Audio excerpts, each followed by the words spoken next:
There is just too much of nonsense and bullshit going around in investing. And the most important thing is it has been happening for about 15,000 years. So it's not something new. Everything is sold to you in a particular way. Largely you have to realize that people want bigger and newer markets, right? So they're looking for what in Hindi we call bakra, or looking for a goat, right? That's we say even in English language, we're looking for a scapegoat to blame somebody, or leading a lamb to the slaughter, right? So here you are. We have seen so many crashes, so much of lies, so much of fraud over 15,000 years, but we still succumb to it. People can still sell you a story saying, such and such a thing is going to happen. This Cathy Wood, for example, said, I think she said, AI is going to have such an impact that our incomes, that the GDP will grow 30 to 40% instead of 3 to 4%. Give me a break. Is such growth even sustainable? Can any country grow at 50%, especially a country which is big? There is no way how a country even like India, which is not in that range of 45,000, 70,000 kind of $70,000 per capita income. Do you think even India can grow at those rates? Something is wrong with you. Go and check the basis on which people make these claims and statements. Fraud is not new, fraud is not nice, but fraud is 10,000 years old. People have been cheated, and people have been, we have all learned that fraud doesn't work. Somewhere you get caught. You have to live a nice life balance, make enough money, look after your health, build a social, cultural groups around yourself, create a group where you are able to sit and talk, right? What in Hindi we say satsang. Create a nice satsang for yourself. Could be investment satsang, could be philosophical satsang, any of those things. Meet people, talk to them, throw up ideas, kill them. Some of your best ideas may get shot down. You may still pursue it, but at least talk about those things, right? But the problem is, in most of the products which we are buying, could be an Apple i15, right? You can see, touch, feel and know what it is going to do. You may use 5% of an Apple phone. I don't think people use more than 10% of Apple phone anyway. Most people, like my daughter, would want to buy an Apple phone just for the camera, right? It is incidental that she's going to use it for talking. So that is what you're buying, but at least you know what you're buying, you know how much you're paying, right? You know that even though you have a nice working phone, you're still going and putting 1.5 lakhs or close to that in a i15, right? iPhone 15. So you know what you're buying. Unfortunately, in financial services, we are all buying a dream. We are hoping that it is going to help us in the future. So somebody has to come and sell you a dream. Somebody has to tell you, oh, this is 20% risk free or 13% risk free. Somebody was trying to sell me long back 12% risk free, consistent quarter on quarter interest, right? And then we all know what happened to that company. Not that I'm blaming them, because I didn't put money, but I know many people who put money for doing a bill discounting of commodities. I look like a fool because I did not put money, and that time interest rates were perhaps in the region of 9-10%, and these people were getting 12%, and they had all put substantial amounts of money. I know the people who lost money are never going to get it back, but then it happened, right? So short-termism and over-promising is something very common. And so what are the red flags that you should see? One, projected return way above the average. So if the average return that you are likely to get in equities over a long period of time is 12%, you will be told, here is the American data, that small cap will always be at a premium, and I think the premium will be 30%. So 15% is what you can get, and therefore put money in a small cap fund and you will get 15-16%, even though in a large cap fund you can get only 12%. Please understand, equity returns are a function of how well the economy is doing, how much is the inflation, how well the whole world is doing. Based on all this and you choosing good companies, you can get a rate of inflation, rate of growth plus inflation plus a small premium to your great choice of shares over the portfolio.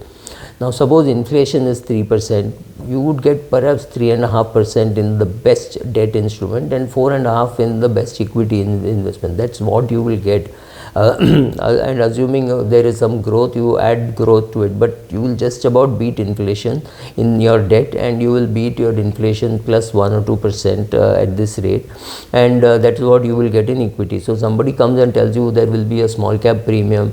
There is just not enough evidence. In fact, I'm going to do a video on small cap premium based on Ashwath Damodaran's take on small cap premium. He's saying it has almost vanished, right? There is just not enough evidence. So when somebody is projecting you returns way beyond inflation, be skeptical. When people say no, this technology is going to work wonders, be skeptical, because we don't understand technology, and we should know by now that the people who understand the technology also may not understand the financial implication. The greatest example is Pfizer. If I had told you in 2020 March that there will be only one company which will have the solution for the Chinese COVID, and that company's name is Pfizer, they will have a drug which will be like a wonder drug, and they will be protected by WHO and the American deep state, American government, China, etc., etc., etc. And you had bought that share, you would be exactly where you were in March 20. The price of Pfizer is now back to where it was, I think, pre-COVID. I'm not very sure about it, right? So what is likely to happen, what technology will be able to do, right? All that is a guesswork. We do not understand the impact of technology on our portfolio. We do not know what will be the impact of EV and what will be the impact of ESG investing and all that. A lot of it seems to be wrong, but if you take prices of, say, shares like Coal India, where you were told 2 years back by all the folks that, oh, Coal India is finished because coal will go out of fashion, etc. Yes, of course, coal will go out of fashion. I hope to be dead by then. I don't think coal is going out of fashion, or fossil fuels are going out of fashion for the next 25-30 years. This is a brave prediction, but I'll stick to that, right? Anybody who comes and tells you that they can give you 5%, 4%, 3% above State Bank of India 3-year fixed deposit, which is currently perhaps 7%, I'm guessing, I do not know the exact rates. So if this person comes and tells you, I'll give you 10%, 12%, 13%, whatever, 11%, just stay away. This is bullshit. It should be your bullshit detector that these kind of returns are not sustainable, right?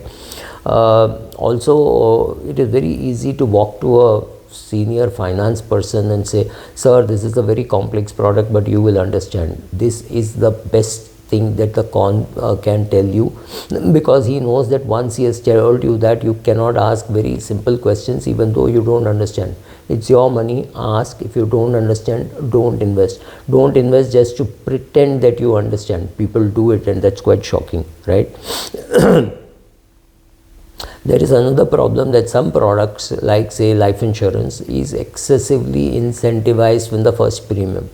So honestly, many salespeople do not care a damn whether you pay the second premium, but as far as you are concerned, if you don't pay 5 premiums or whatever is the minimum, you will lose whatever you have put. So if it's an investment come insurance, A, avoid it.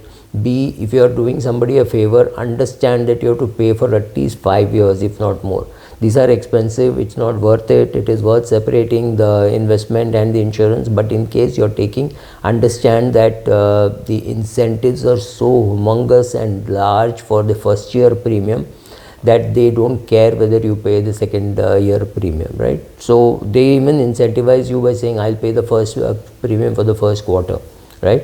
It is their way of getting a much bigger amount from the company as a commission, right?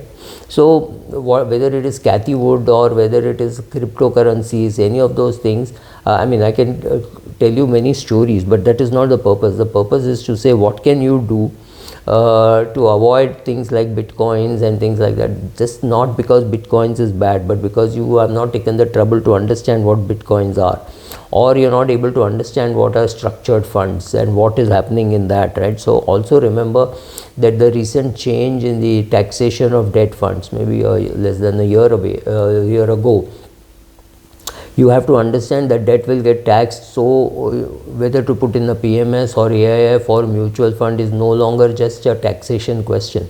You might still go and put in an hybrid fund and save tax, but if you're putting in debt instruments today, it wouldn't matter what instrument you put, they're all treated more or less the same way, right? So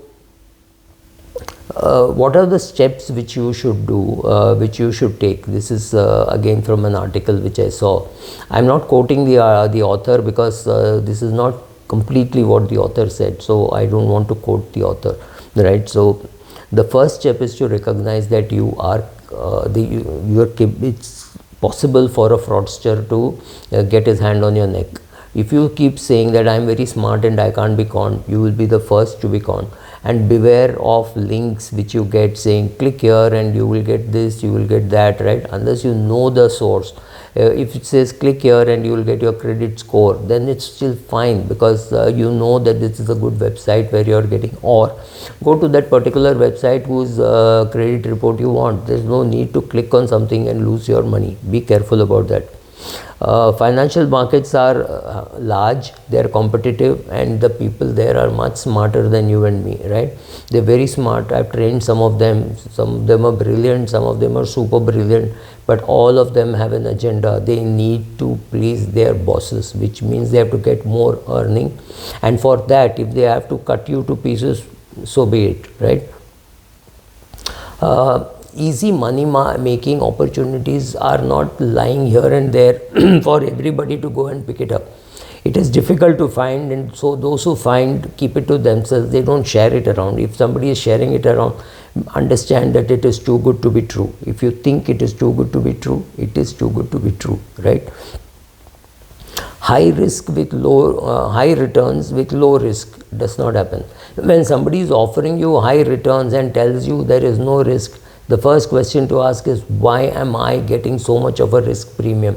Why are you giving me 12% for a commodity backed by a stock exchange with the papers? Why are you doing that, right?